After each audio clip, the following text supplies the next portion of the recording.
Introducing the new PRIER P-RH4 Sanitary Roof Hydrant and its counterpart, the P-360 Sanitary Ground Hydrant. Our sanitary hydrants are tested and approved to the ASSE 1057 standard. The outlet is where all the safety features are housed, including a vacuum breaker and backflow preventer. These sanitary hydrants are also tested and approved to NSF 372, certifying them as lead-free. The hydrant is marked with L for low flow and H for high flow. Notice there is no water flowing during the first half of the handle stroke. This is normal. As the user opens the hydrant, they are moving stored water with an O-ring sealed piston from the freezeless canister to refill the hydrant stem and head.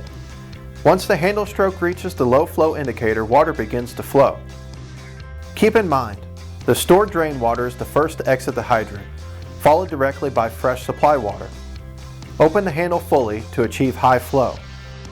When the handle closes, the O-ring set seals off the fresh water supply and unseals the canister. As the user continues to close the hydrant, water drains down from the hydrant head and stem into the canister below the roof line or grade if buried. Our roof mounting bracket attaches securely to the structure of the roof instead of only to the roof's membrane. There are multiple mounting hole options plus vertical mounts for concrete roofs. Metal strut may be needed to aid in mounting the bracket to the roof structure.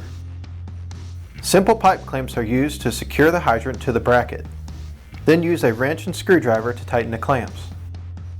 Overall, the sanitary roof or ground hydrants are great for uses where water is needed year-round. With an internal drain, there isn't a need for drain lines below the roof surface. This saves both time and money.